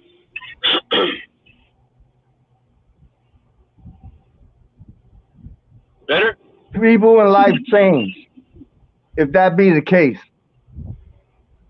But to sit there and dock somebody, like you guys have not done that before, to go become friends with the best friends with the person and his subscribers that doxed you, but yet go at another man that never did that to you. To spin this narrative over some markings on a body, calling the man a rat, when we now know that's not true. He's not a rat. People change, right? Let's just say, for argument's sake, he went through a phase where that was his ideology for a while. And he decided that he's not going to be that person anymore, just hypothetically speaking. What we've seen in the last couple of years is that he's evidently not that person. He stopped. But yet you clowns have made friends with a man that doesn't have those markings. And let me not say a man, with a bum that lives in his car, doesn't have those markings, who's been a racist since he came into this genre. All his apologies, he'd apologized 1 week, and a week later he was doing the same thing. How many times has that bum apologized? How many times has his co-conspirator, Johnny Mack, Captain Sugar Britches, who has indulged in doxing across the board, all across the board? And now you guys platform them. Now they're your best of friends because they apologize. And this goes out to Pony Slow Blow. Who do you think you are that somebody needs to go to your channel and apologize to you? You wig-wearing, dancing fucking clown. You're a hypocrite. You sit there and say you're against doxers, but you sit there with some billfolds in your hand talking about this is to get somebody doxed. You're a stand-up man, but yet you drop to your knees when a government cooperative witness enters your channel. You platform him, and the excuse is, oh, they apologize and they showed their face. You're a fucking clown. We stand with MRE because I don't care about markings on his body. I go with the content of the man's character, not the content on his skin. Nobody owes you an apology. You're a fucking nobody who just came into this genre going at two people who now support you. You're a joke. And I bet you if MRE or Chicago were to go on your channel and apologize to you, you'd find somebody else. We're probably next. At the end of the day, I could care less. You can come at us. You can make fun of my teeth. You know what? I'd rather have no teeth than being a dancing Fanuc wearing a wig. You're a circus clown. You're a fucking circus clown. And that's where I'm at. And it's fuck y'all across the board. That's how I feel. And I could care less. Come dox me. Come see me. Yeah, can you hear me? I'm gonna say this one time because I got people that are trying to people that are trying to get me to change how I feel and shit, man. And I'm not.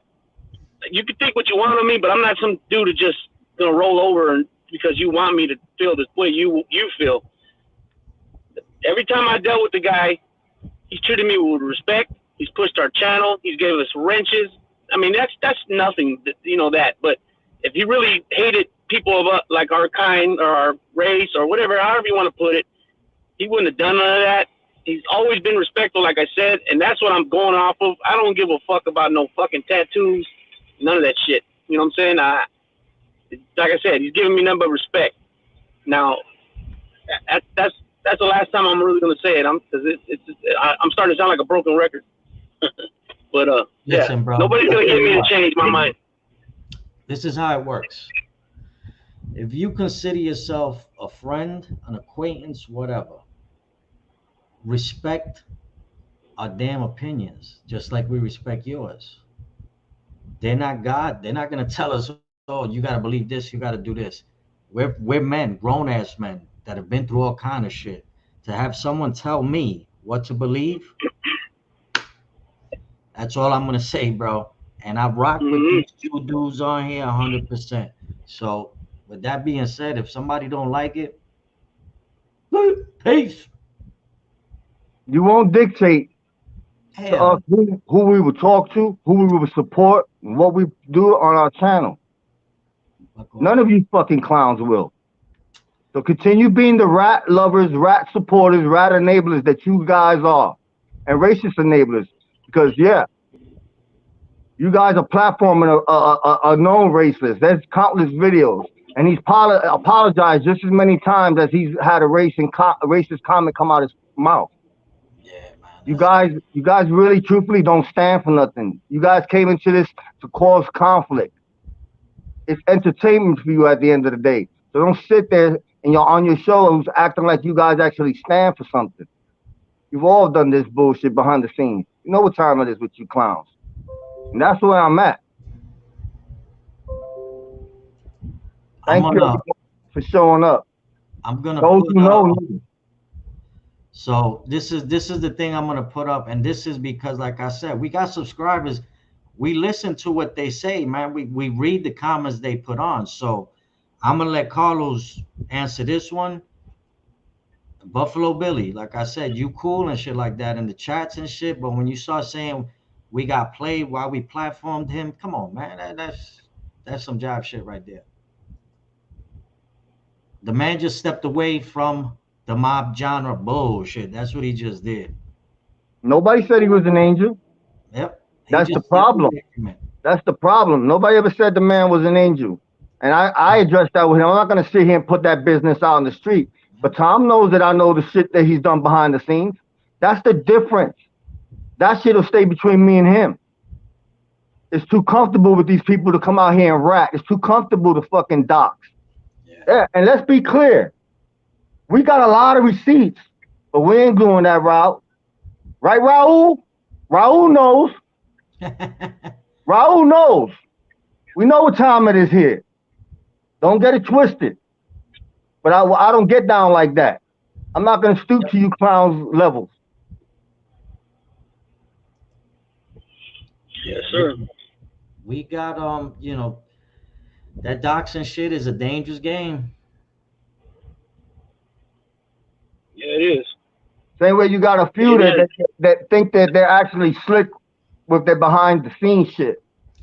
That's one thing I learned. You don't let nobody know that you know what's going on. You keep that shit to yourself. Yep. I know. So y'all might be sitting there thinking that, oh, everything is sweet. Nah. I know what time it is. Yep. And I can act like I'm cool, have whole conversations, and know you doing some despicable shit behind the scenes. I'd never let you know. So don't think that you too good with your shit. Yep. Yes, sir. Gentlemen, give me a second, all right?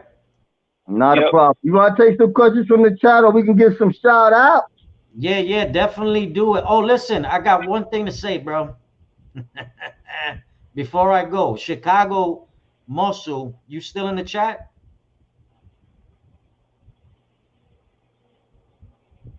Let's see if my man's still in here. He was a little while ago. 2 minutes ago, he was here.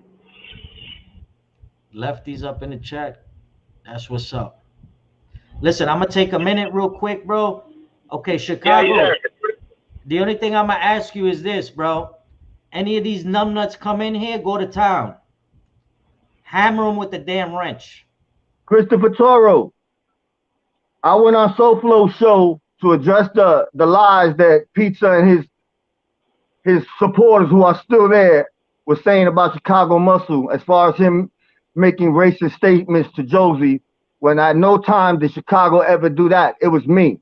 That's why I went on the show, to clear the man's name. Never been a fan of SoFlo, the dancing clown.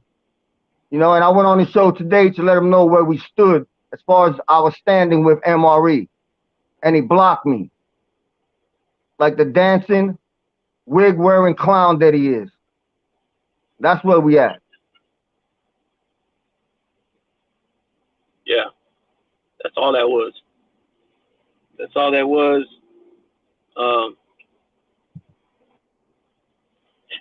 Yeah. It is what it is, man. But I see something. Monita said something up here. Right here. She said, one day somebody's really going to pull up. Then we'll see who the real ones are. That's another good point. And I feel bad for whoever it is, either way, because it shouldn't get to that. You know what I mean? No, it absolutely shouldn't. But I also understand something. There's two sides to that. Yeah. You do decide to pull up. Make sure you come correct. There's a few that are playing for keeps. They're playing for keeps. So if you do decide to make that move, be 100% about it. Because it might just be your last. Just like what Jody Wiley said, make that move, ride now, baby. You better come correct, because you might not. You know what I mean?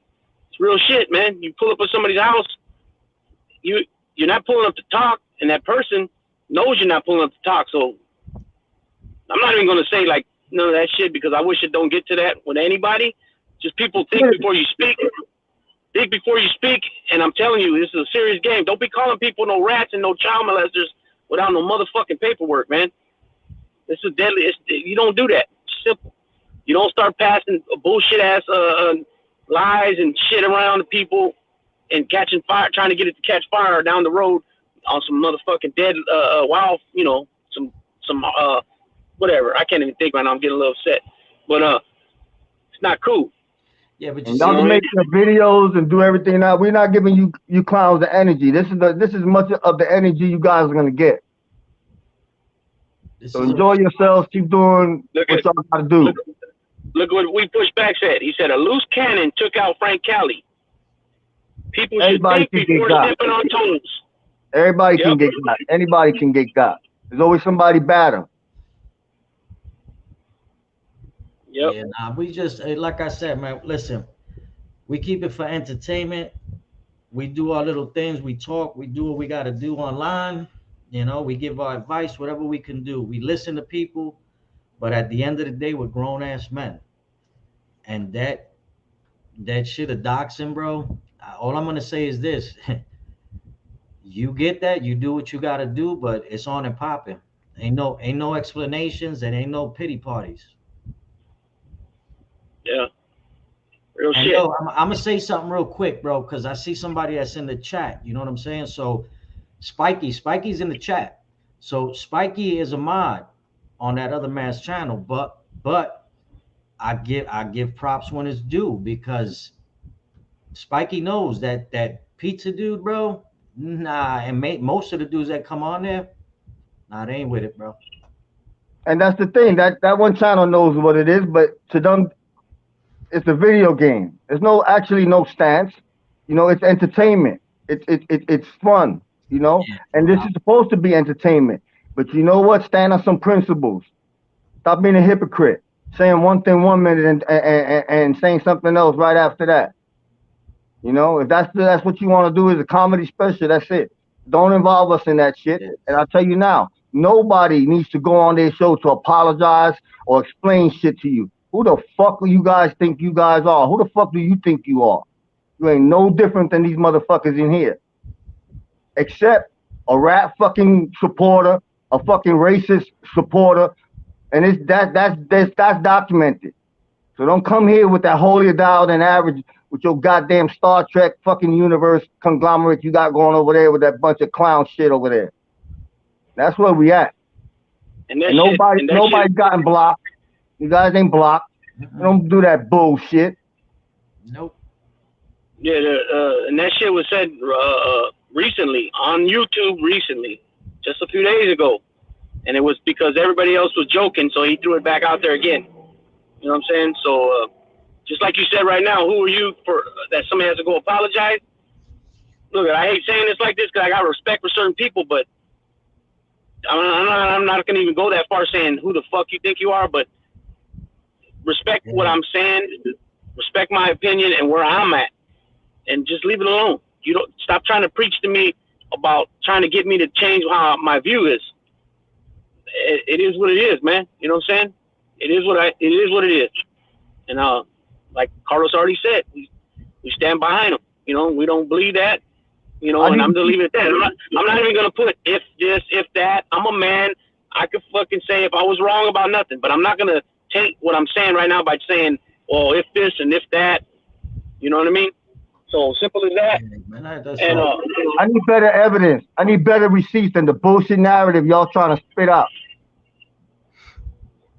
yeah, That's what it is, man. If you come correct. Don't come halfway with that bullshit and then have people say, "Oh, no, I'm with fuck out of here, that bullshit, bro." But Hey, that's Yuck what we Mouth, got, you can man. stick one up your ass, you fucking flaming fairy. Give me a yeah. minute, gentlemen. All that. Oh, okay. Oh, he wanted to come over here with that bullshit, huh? Yuck Mouth, Yuck You ain't Mouth. wanted over here. Get the fuck up out of here, dude. That's all bullshit, bro. It's real cool and real easy to put that avatar on there and have no subscribers and be like, "Oh yeah, that shit." Get the fuck out of here with that bullshit. And that's one thing that most of these subscribers that are here or the guys that know us, if we want to be wrong somewhere down the line, we can be men and apologize and say we were wrong. I have no problem admitting when I'm wrong. But show me better stuff. Show me better receipts than some goddamn fucking videos and tattoos and some comments. You know, keep that outrage the same way. Take one conversation and ride with it. Now you platforming a guy who got about 30 videos showing exactly who the fuck he is. Then you bring out these goddamn flip-floppers like JC. JC been passed around this goddamn fucking genre like the low-life, coward, rat-loving hooer that he is. Hey, Lloyd Christmas, I'm gonna address you one time because I know you try to get my attention all the time.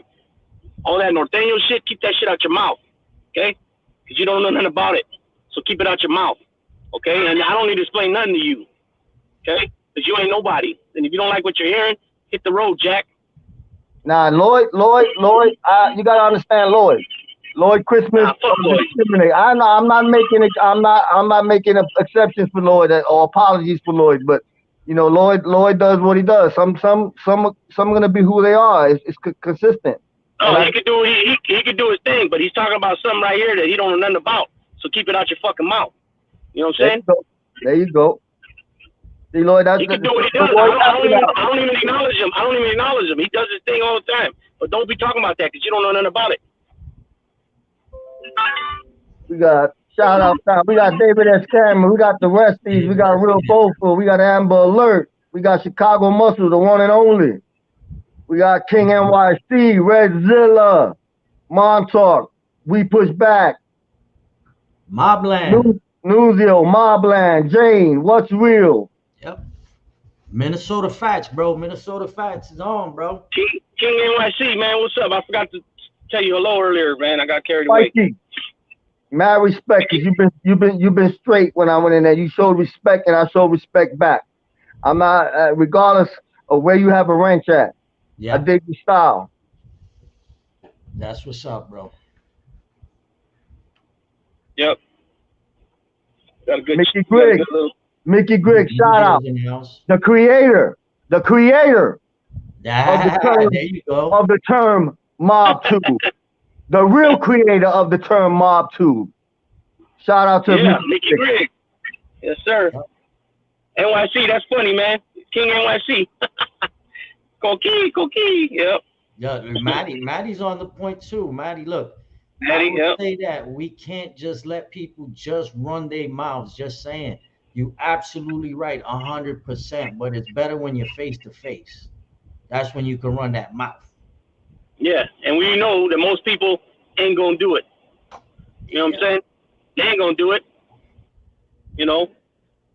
Matter of fact, when they see you, that even though they're under some of these people that run their mouth under a fake name, they'll still be ducking when they see you, and you don't even know who they are, and they'll still duck. Oh shit, he see me, he might see me. Yeah, you talk all that shit you want, but we know that you're in front of me. Some of these cats won't be talking that shit. Yep. You know what I mean? Listen. See this? I'm part of this show right here. I'm a team member of this show. You talk your shit in other chats, I don't say nothing, but I'm gonna address it here, especially when you talk that shit. Yep. You know what I mean? Hey, got mods. Whatever you do, don't leave Joshua alone.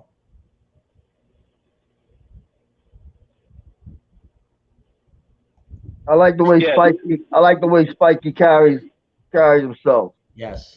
I respect that. And nobody blocked Lloyd Christmas. I'm not that's not what I'm campaigning. I don't want that. I'm just letting them know, you know what I mean? That's it. Do your thing, Lloyd Christmas. Lloyd can respect that. Lloyd, that's the thing. Everybody's entitled to their opinions, but there's certain things that need to be left unsaid. Yeah. But yeah. Yeah. What's real? I seen you got your wrench taken because you don't look at the same thing they're looking at. That's why you got your wrench taken, bro. There's a bunch of people that drop these sarcastic shit, but then want to laugh when you press them. You're absolutely right, bro. 100%. 100%. Spikey's good with us too. Yes. I got respect for Spikey.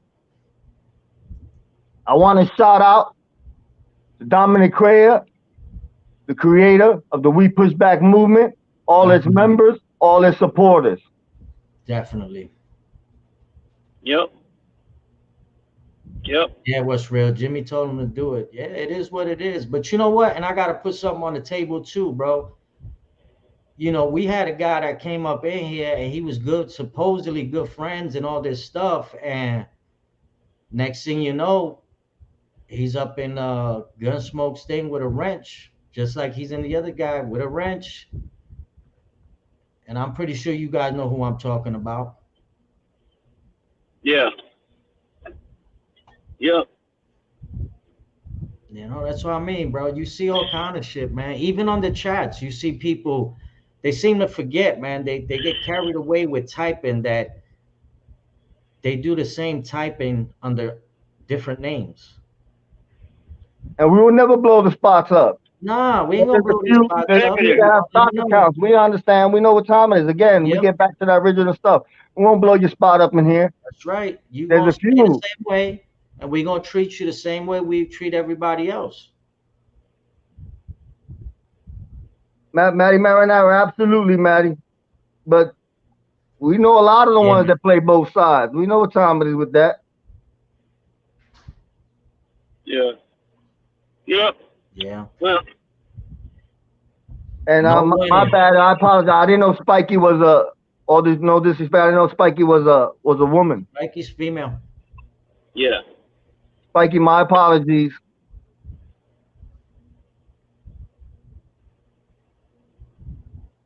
Yeah, it is what it is, bro. Now I can give Spiky the halo. I give the halo to females, and the gentlemen get the arm and the 100. Ice Aqua Blaze. Productions been waiting on your videos. You said you were gonna drop some the other night. I think he dropped some. Oh, I gotta go over there and go check them out. I think I Shout seen out one to Aqua Productions. yesterday, Shout I out to think. all the content creators that are on here. Yeah, bro. Minnesota fat. Don't say hell, Carlos. I won't. I won't. Oh shit. But I think we had a good show. I think we spoke, and I'm sure there'll be videos made tonight, Ah, bro, listen, it's tomorrow, gonna be addressing nice, it. bro. And at the end of the day, I really don't give two shits. Yeah.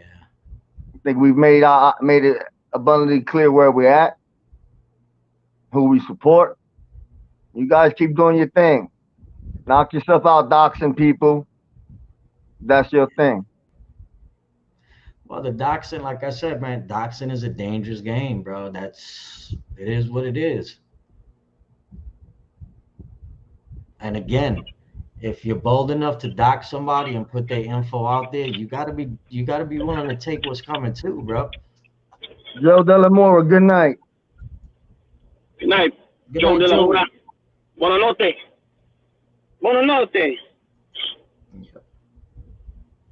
Hey, Lord Christmas, you want me to answer something so bad? Why don't you come on here with your real name and show yourself? How about that? And then I'll explain anything you want me to explain. How about that? Deal? And I want to give a shout out to the troll army.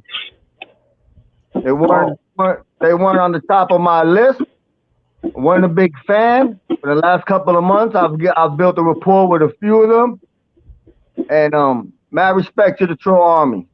Yo, hold up, though. Yo, wait, hold up. Oh, hell no. Carlos just wait. Carlos just broke some news to us earlier today. And now he's giving props to the troll army. And then there's videos of him giving flowers to someone on the escalator. Oh yeah, shout out to MB. Shout out to MB because MB started off making videos on me. I wasn't the biggest MB fan, and I actually didn't like her, and she didn't like me. But at the end of the day, as time has gone, I've seen her take stances on certain things, and whether you like her or not, especially the ones knocking her, she got way more principles than the majority of you clowns that go at her. So salute, MB. She said she finally got her rose. You got her rose. She'll get more. Spike, you have a good night, man. Thank you for coming in.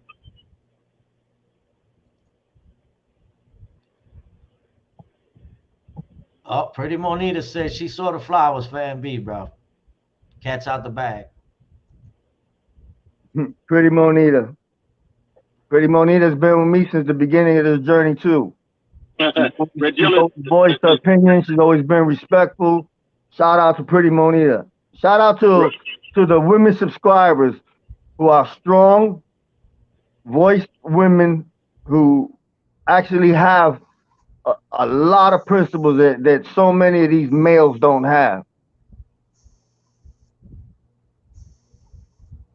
Yeah, man. It's weird. You see a lot of people, bro, on here that are actually good people, bro. It is what it is. Shout out to my brother Grant, who's on vacation watching some soccer matches and stuff like that. Shout out to Grant Calder. Shout out to Gianni Russo, Anthony Ramundi, Redzilla, David S. Cameron. and the rest of the troll army.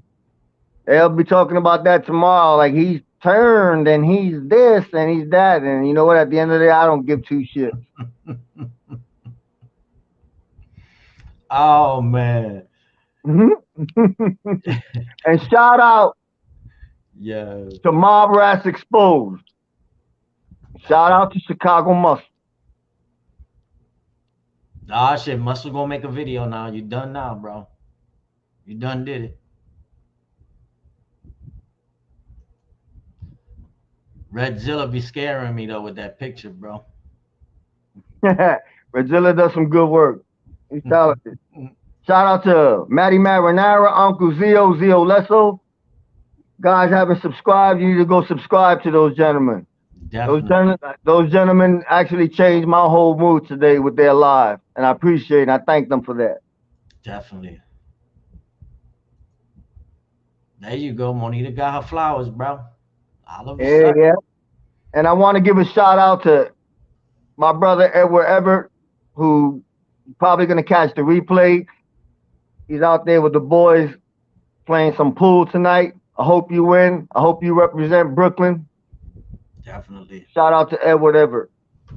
Shout out to Yankees for life. Yankees. Shout out to Cole of the Streets.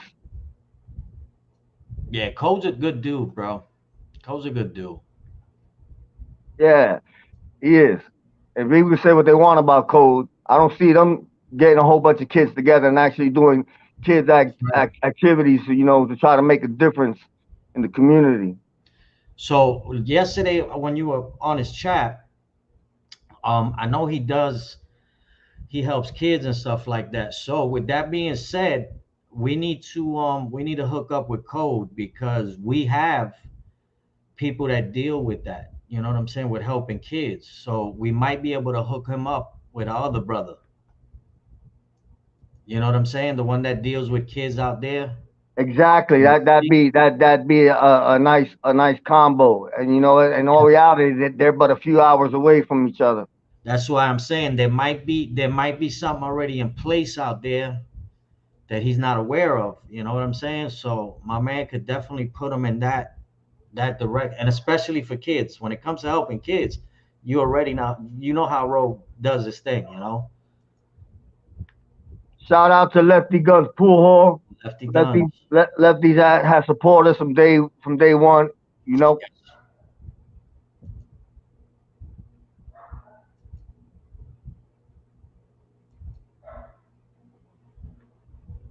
Both of Shout out to all my brothers from across the pond. Definitely. Yo, I think Lloyd, you better be careful, bro. I think Lou gonna pull up, bro. He left the chat. Lloyd is just being Lloyd. He's breaking balls. You know how that works.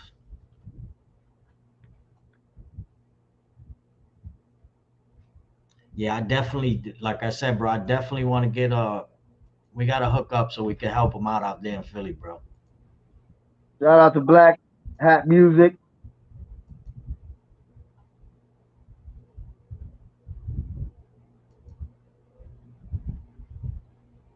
Uh-oh, Black Hat, you better get under that table. Tornado sirens, I hate when they go off over here. Hell no.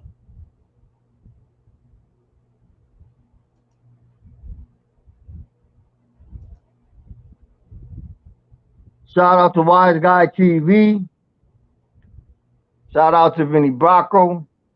Definitely. Vinny, yo, man, Vinny was one of the first ones I started watching on here, you know what I'm saying? So exactly. I used to enjoy his programs, and I still watch him every now and then and stuff like that. Shout out to the spicy lady, Just Josie. Oh yeah. I want that lady cursing at me, bro. I think Bay A from New York Connection is kind of upset at me. What'd you do?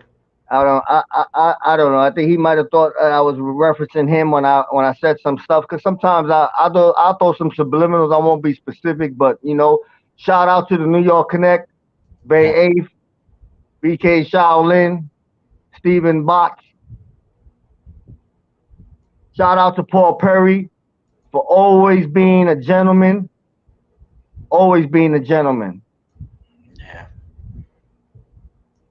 You got a lot of people that are coming on, bro, and I mean, you can see what they're about, bro. I mean, you can see when somebody's talking. You can read them out. You can feel them out.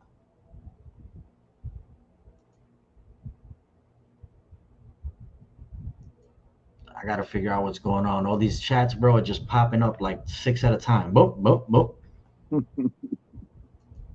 There you go. Shout out to BK Skip, Vinny Green. There you go. Yeah, BK Skip, thank you. Thank you for doing what you do because you've brought back memories. You've let me see my city. Been 20 plus years removed from it. And what you do takes me home, brings back memories. And I appreciate what you do. Yeah, that's what's up. Danny Stories. There are so many content creators who do a good job at what they do. And if I missed anybody's name, I apologize. But at the end of the day, even with the last couple of days of events transpiring, I've seen I it, honestly friends. think that this community's gotten stronger. Yeah, it's getting there. We can always agree to disagree. At least have a mutual respect. Shout out to Michael Hensley. I can respect you not supporting us anymore, but I'll That's always right. be grateful and thank you for serving this country and protecting our freedoms. And that goes for all subscribers that have served this country in all aspects of all branches of the military. Shout out to law enforcement, the ones who do their job and do it by the Constitution. Shout out to 556 That's Media. what I was just gonna say. Yep, the Shout Westies. out to Angel Gotti for always being a lady and for having the greatest laugh a woman can have. Definitely. We got 36 people up in the house.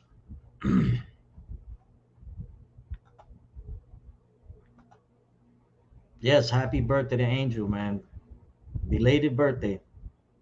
Yeah, I turned the camera off so I can read the chats because I know it looks kind of funny when you're looking down at the phone. Yeah, So, I'm always looking sideways yeah, up. yeah, exactly. But Never trust a rat. all Yeah, in all, I think it was a good show.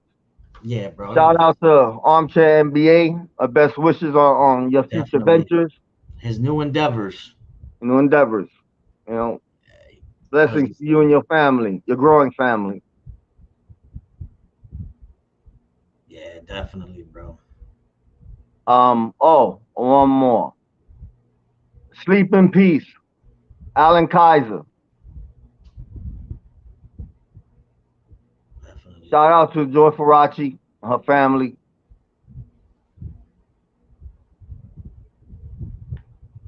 Yeah, we got some good people, bro. I ain't gonna front. No, there are good people in this community. You know, We push back, gents. Time for coquito, man. I wish I had some coquito. who wrote that Coquito? Oh, y'all taking me back. Oh man, Chicago, have a good one, brother. I'll talk to you soon. Chicago, be easy, my brother. Keep up the fight. Yep, no doubt. I know for a fact you ain't gonna back down. King Shades, what's up, brother? Hold on, let's see if that's the real one. No, that's It's not. not the real one, so Mod, bad. See you, Mod, smash that cane shade. Unk. King Shades. But peace out. No replicas are allowed in here. Yep. Come in here, you get the hammer.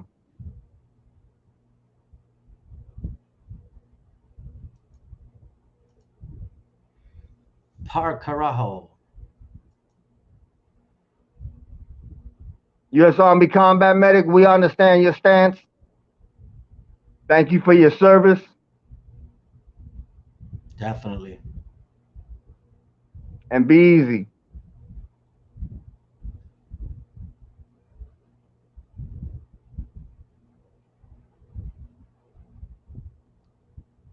Good night, Claudio Perry. Thank you for coming in, like always, brother. Thank you. Claudio Perry, you rock. Thank you for stopping by. Definitely. David S. Cameron, thank you for always being who you are and always speaking up for others when they can't speak up for themselves. Yep. We need more of that in this community. Slug, again, I can respect that. That's right. Be easy. And for those who can't support us anymore, It is we what wish it you the is. best. That's what makes this country the best. That's You right. don't have to. We're not forcing you to. And I'm not mad at you. Again, everybody has their right to their own opinion, man. It is what it is. Well, I'm sure we'll get more, and I'm sure the subscriptions will drop. But at the end of the day, it is what it is. It is Can't what it force is, bro. anybody. That's your choice. No, Freedom and respect. That's absolutely that's right, right, David S. Cameron. David. That's right.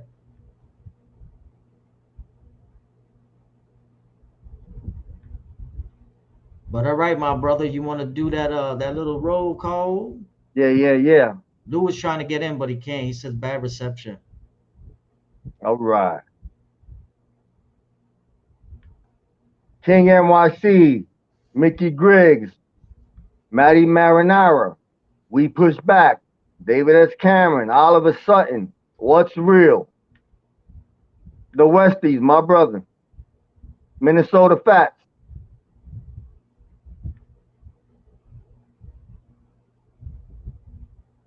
Bofa, the real Bofa, The real bofa.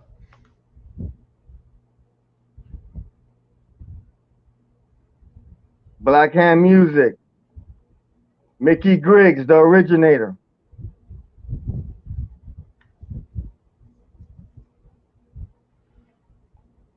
Montauk, Good night, Minnesota. Redzilla,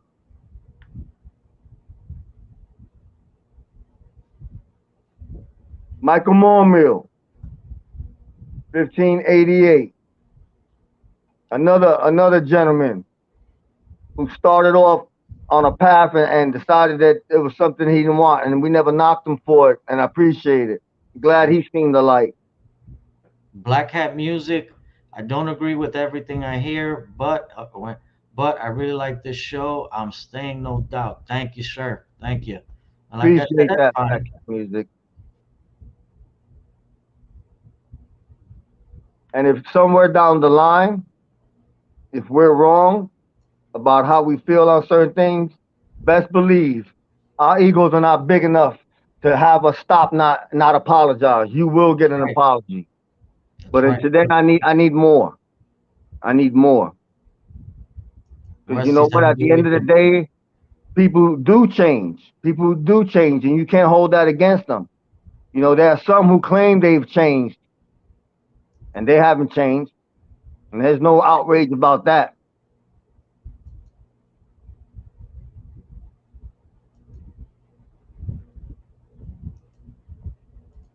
Nelson, I think we had a good show with my brother. We I want to definitely thank you and my brother Big Lou, definitely, bro. because at the end of the day, when I ride with my brothers, I ride with them whether they right or wrong, and hopefully later on we can get it right. Yep. And yeah, you know how it is, bro. One for one. What is it? What is it? Three Musketeers used to say. Yeah, one for all for one. That's right. Redzilla, you're right. Shit happens, bro. So, with that being said, we are going to call it a night, my brother. I'm pretty sure I will see you in the next chat. Yeah. Let's see who we got. Lefty Guns, of course. Like always, Lefty's always been there, bro. And he's still here. Oh yeah. Shout out to Lefty Guns. Lefty A Guns, happy of course. birthday to Angel Gotti. Definitely. So let's call it a night. And if I'm not mistaken, Lefty's coming on too. So y'all guys go on. Look, I'll be starting the show in 6. You got it. We'll be there in 5. That's what's up, Lefty. I'll be running a little late because I'm about to go make me something to eat. Yeah, I gotta get my coffee, bro. I'm freaking dying over here. Yeah, get my coffee, make me something to eat, get my head right, and I'll Black be Hat, up good there. night to you too, buddy. Thank you for stopping in. And So with today's that being, Friday, yep, Friday. Oh, so we got Angel Gotti, yes. got Cane Shades, Unk. Go, people, go to support Angel Gotti. Go support Cane Shades, Unk at the Bodega, Yep, and Lefty's pool hole in and hand. Lefty Guns Pool Hall. Yep, Thank you, yep. everyone, for showing up. Everybody be easy. And we'll go out with our what was that song? You remember what he explained about that song? Oh, yeah. Oh, yeah. The communist song? Yeah, exactly. That's exactly what that was. The Okay. real meaning behind it. Yeah. Yep. Yeah, So but we're gonna do it, brother. let that bad boy rock. But first, coffee. Peace. Be easy, everybody. Full